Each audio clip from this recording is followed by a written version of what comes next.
Mas retornando aqui... Mas você acredita nesse sentido? É porque assim, é porque tem um problema aqui. Certo? Convive comigo. Porque, teoricamente, o que importa pro Trump pelo menos o que ele diz que importa para ele, não é o acesso ao petróleo naquela região. Porque diz ele que resolveu com a Venezuela. Ou seja, que os Estados Unidos já está suprido com a Venezuela. Isso é uma pergunta boa para fazer. Eu sei, por exemplo, que o status das refinarias lá está longe de ser adequado. E que a produção e... Não, tem várias questões. Tem a defasagem da infraestrutura, tá? Tem a defasagem do corpo técnico. Você não treina um corpo técnico para lidar com petróleo assim do dia para a noite. É uma mão de obra tremendamente qualificada e mais também porque o petróleo venezuelano é pesado, né? E até ele conseguir tirar o petróleo suficiente para fugir do petróleo do Golfo, vai tempo ainda. E além disso, os Estados Unidos já são autossuficientes em petróleo. Sim. Os Estados Unidos já estão saindo do Oriente Médio. Os dois maiores fornecedores de petróleo para os Estados Unidos hoje, fora a produção deles mesmos, são o Canadá e o México. A questão não é essa, a questão é o petrodólar e, além disso, o preço do barril do petróleo. Por quê? Porque não existe controle de mercado dentro dos Estados Unidos em cima do preço do petróleo. Se o preço do petróleo subir, o produtor privado nos Estados Unidos vai vender a preço de mercado, não vai vender a preço de subsídio. Né?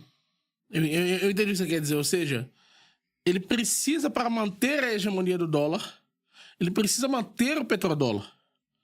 Então, pouco importa se ele resolve o suprimento físico do petróleo. Sim. E mais do que o suprimento físico do petróleo. Pouco importa se ele tem o suprimento físico do petróleo e não tem o produto refinado final. E dificilmente ele conseguiria importar essas pessoas. Por quê? Porque essas pessoas, muito provavelmente, estavam nos seus países de origem. Muito provavelmente eram profissionais sauditas. Muito provavelmente eram profissionais do Emirados Árabes. Eram profissionais dessas regiões que, de uma forma ou de outra, prestavam esse serviço. Ou seja, ele não consegue trazê-los facilmente para a Venezuela. Não, sim, e além disso, para ele treinar uma mão de obra nativa venezuelana para isso, vai levar tempo. Vai levar aí coisa de... Isso somado à questão da infraestrutura. Daqui mais ou menos uns 5, 6 anos, ele vai conseguir ter remessas de petróleo para os Estados Unidos a níveis aceitáveis. Mas a questão toda não é essa. O X da questão não é esse. É basicamente que mesmo com essas remessas, o preço do petróleo vai continuar lá no alto com o Estreito de Hormuz fechado. Entendeu? Até porque esse petróleo aí, venezuelano, do Golfo, etc., os Estados Unidos precisam para fazer geopolítica. Eles não precisam para suprir o seu mercado interno. Eles precisam para manter o controle geoeconômico do mercado mundial. Então você acha, nesse sentido, que o Irã está vencendo por muito do ponto de vista econômico? Sim, com absoluta certeza. Com absoluta certeza. Não porque ele tenha...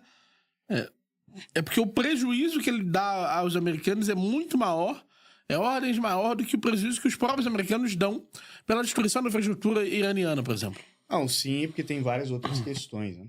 Guerra ali desde o século XIX, desde o grande Clausewitz, né? Do século XVIII e do século XIX. Guerras têm objetivos estratégicos, operacionais e táticos. Sim. O estratégico é o objetivo político, o fim da guerra, porque toda guerra termina na mesa de negociações e pela via política existe um objetivo político que é estabelecido ali pelo comando maior e por atores políticos. Quais foram os objetivos estabelecidos pelos Estados Unidos? Fim do enriquecimento de urânio iraniano, não foi alcançado, não foi atingido, podemos falar disso se quiser. Fim do armamento das milícias, não foi alcançado, não foi atingido. E fim nesse caso aí, dos programas de mísseis balísticos iranianos. Não foi atingido, não foi alcançado e nem acredito que seja possível, tá? Com essa quantidade de ativos aí na região. Basicamente, pessoal, para você achar... Por que cada um deles não foi atingido? Vamos lá, vamos ao primeiro, né? Destruição da capacidade de produção e enriquecimento de urânio no Irã. Lembra que no fim da Guerra dos 12 Dias, o Trump atacou o Irã e o Irã fez um ataque pro forma aos Estados Unidos, avisando, e a base de Al-Udeid já estava desocupada, certo? Pois bem, né?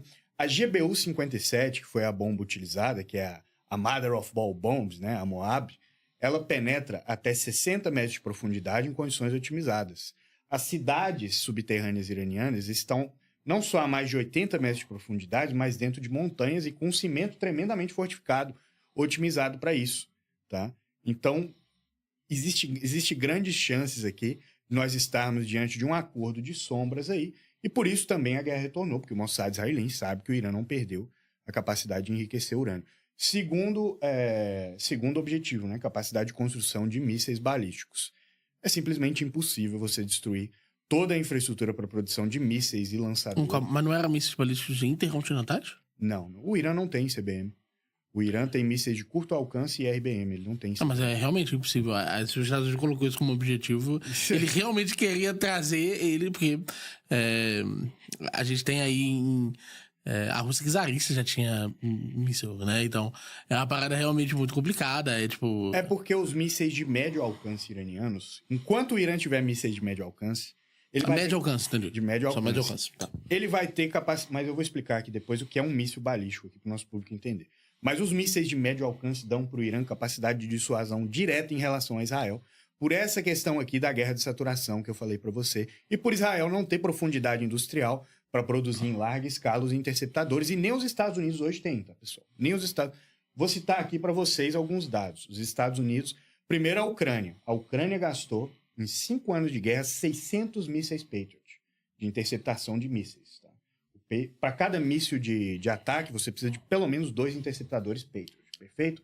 A Ucrânia gastou 600. Na primeira semana de guerra, os Estados Unidos gastaram 850 contra o Irã. Qual é a produção? De 500 a 600 por ano. E esses mísseis não são fornecidos só para os Estados Unidos, são fornecidos para a Ucrânia, para os países do Golfo, para vários aliados europeus e por aí vai. Por que isso ocorre? Porque no período Clinton e Reagan, basicamente eles tiveram ali a brilhantíssima ideia, né, de concentrar as patentes nos Estados Unidos e diluírem a produção de armamento mundo afora. Aí hoje você está produzindo um míssil Patriot, mas ele tem componente da China, do Vietnã, do Japão, do Reino Unido. Como é que você vai ter uma cadeia de produção centralizada para produzir para uma guerra de atrito nessa monta? Entendeu? Em que, segundo Marco Rubio, o Irã produz 100 drones por dia. Eu acredito ainda que é uma estimativa conservadora, tá? Porque é muito mais fácil produzir um drone Shahed com um míssil. TNT, sistema de guiagem, o design dele ali, e um motor de moto. O drone Shahed 136 leva um motor de moto. Sim. Né? E de qualquer modo... Mas ele, só pra constar, tá, pessoal? É porque, assim, ele realmente não é pouco destrutivo. Ele poderia destruir essa sala aqui. Sim. Então, tipo, vocês terem a ideia que, tipo, muitas vezes parece que são muitos e eles têm pouco poder, né? Mas não, eles poderiam destruir uma sala desse tamanho aqui de forma bem segura. Não, o drone é a arma mais perversa que a humanidade já criou. Meu amigo, o comandante Farinhados, falou isso e eu vou adotar a frase dele aqui. O drone é a arma mais perversa que a humanidade já criou. Você simplesmente não tem fortificação hoje que funcione. Um drone desse Shahed 136 ou outros, tá? Drones que operam também com munição vagante. Ali o Harop, israelense, também opera assim, apesar de ser mais caro. O Lucas, estadunidense. Ele entra dentro de uma sala dessa aqui. Se a gente construir uma barricada ali, ele acha um jeito de entrar aqui e matar a gente. Entendeu? Ou seja, a zona cinzenta se ampliou. Né? Mas por que não dá para destruir toda a capacidade de produção de mísseis balísticos do Irã? Que é um país de 1.600.000 quilômetros quadrados e porque tem mísseis sendo produzidos também aliados. Historicamente, os mísseis iranianos entram via fronteira, mísseis iranianos ou mísseis de aliados iranianos, né? Fornecidos principalmente pela China, o Paquistão e a Coreia do Norte, tá? Que fornecem mísseis para o Irã. Entram ali via fronteira com o Paquistão e com o Afeganistão. Entrou assim na guerra Irã-Iraque, entrou assim durante a guerra ao terror e segue entrando, tá? E os Estados Unidos, ao contrário do que se alardeia, não tiveram a supremacia aérea para cortar essa logística e fazer com que ela estivesse conflagrada permanentemente a ponto de inviabilizar a entrada de componentes de uso dual para os mísseis serem produzidos dentro do Irã, auxiliando-os, né? E para a própria produção iraniana, porque é um cenário dinâmico. Cara. É um país, novamente, é um país de 1.600.000 quilômetros quadrados. Você destrói a infraestrutura num lugar, já existem protocolos para que se realoque para outra direção.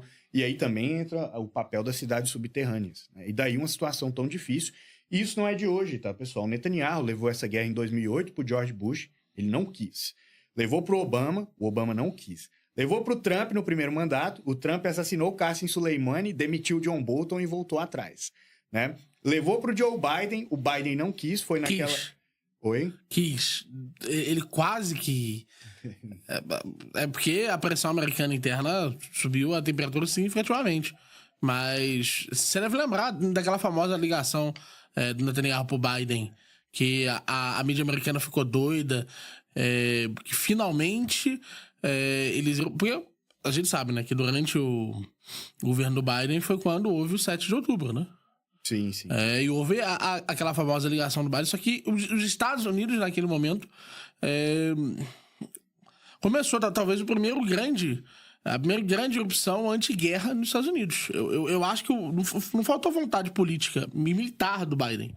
Faltou apoio interno mesmo pra fazer o que o Trump tá fazendo. Faltou convencimento interno mesmo, na política americana. Mas é aí que tá. Toda guerra é política, né, pessoal? Toda guerra é política, e se você não faz o trabalho de propaganda e preparo interno, você vai enfrentar problema, como o Trump tá enfrentando. Mas pro Trump foi muito mais fácil, porque ele geriu, nesse sentido, toda a narrativa necessária para atacar o Irã. O Biden, do dia pra noite, ele foi pego com as calças riadas ali. E o Netanyahu liga pra ele, naquela fatídica ligação, e ele não consegue retornar, dar ao aliado dele o que ele gostaria de dar. Nem teria como, assim... Guerra de contra-insurgência hoje, talvez seja o modelo de guerra mais difícil de travar, mais até do que uma guerra como essa contra o Irã.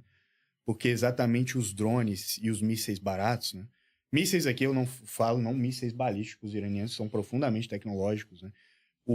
Pesquisem aí o CEP dos mísseis iranianos, né? Do Sedil, do Khorramshahr, né? E por aí vai falando sobre o Khorramshahr aqui, essa questão de usar munição cluster, né? Pensando no sistema de defesa aérea Patriot, é algo que inviabiliza a defesa aérea de qualquer país. Porque pensa só, eu falei, você precisa de 2 para interceptar um.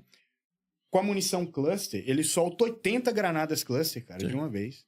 Como você vai se defender disso? Nesse cenário aqui que eu falei. A Israel faz o que eu falei que o Irã também faz. Você escolhe qual alvo deixar atingir ou não aí nesse caso, né? Mas por uma simples questão de profundidade estratégica, existem jogos de guerra, existem bons artigos, tá, pessoal? De excelentes analistas estadunidenses, recomendar o Rand, a Jamestown, né? E várias outras aí, que vocês vão achar. Todo mundo sabia que seria um fiasco assim. Você acha que a Rand não é propagandista? Em certa medida mas todo analista tem um viés. Né? Todo analista tem um viés. Tô falando da Rand Corporation, né? Sim, eu sei. Então, todo analista foi um dos principais elementos de consolidação do... Tem um nome pra isso, né? Era...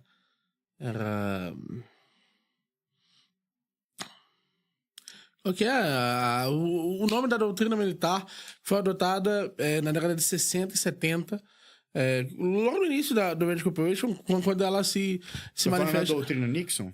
Isso. Que ela efetivamente afirma que os Estados Unidos teriam a necessidade de resistirem diretamente em todos os... Os Estados Unidos deveria manifestar superioridade na América Latina, deveria apoiar todos os movimentos de resistência locais à União Soviética, deveriam...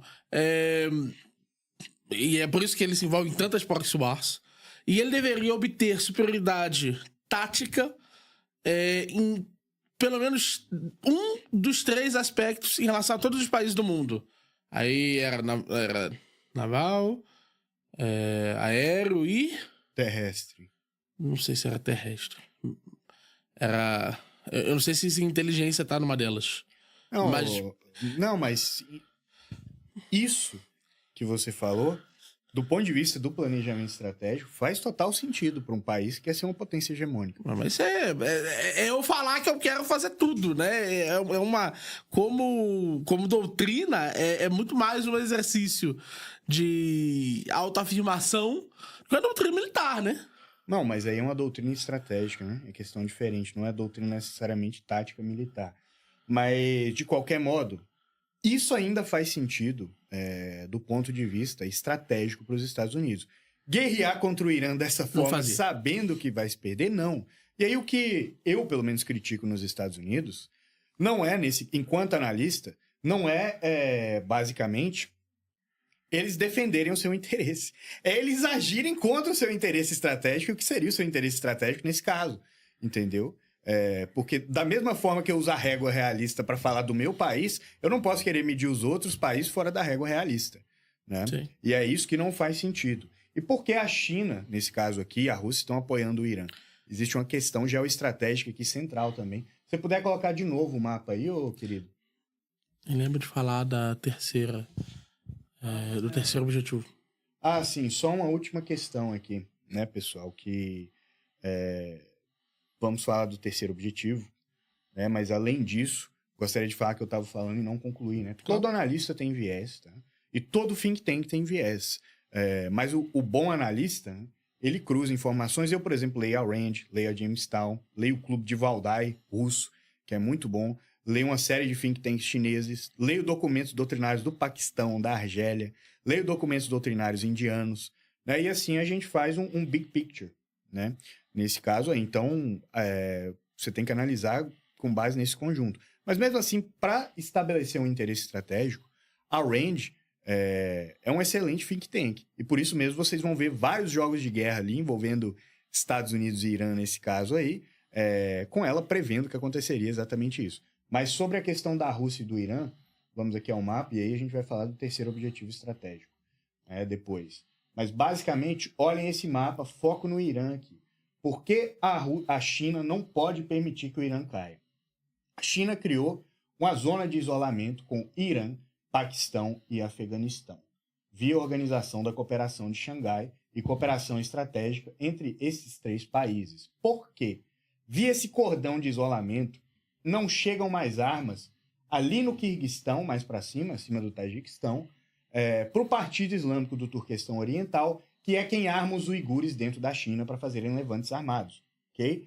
E também não chegam mais armas para o IMU, que é o Movimento Islâmico do Uzbequistão, que atua no gigantesco Cazaquistão ali e no Uzbequistão, e é quem arma os chechenos, os daguestaneses e os tártaros dentro da Rússia. Ou seja, o Irã é o coração do mundo, tá? É o coração do mundo para o projeto estratégico chinês, e por isso a China está ajudando o Irã e vai ajudar mais ainda, tá?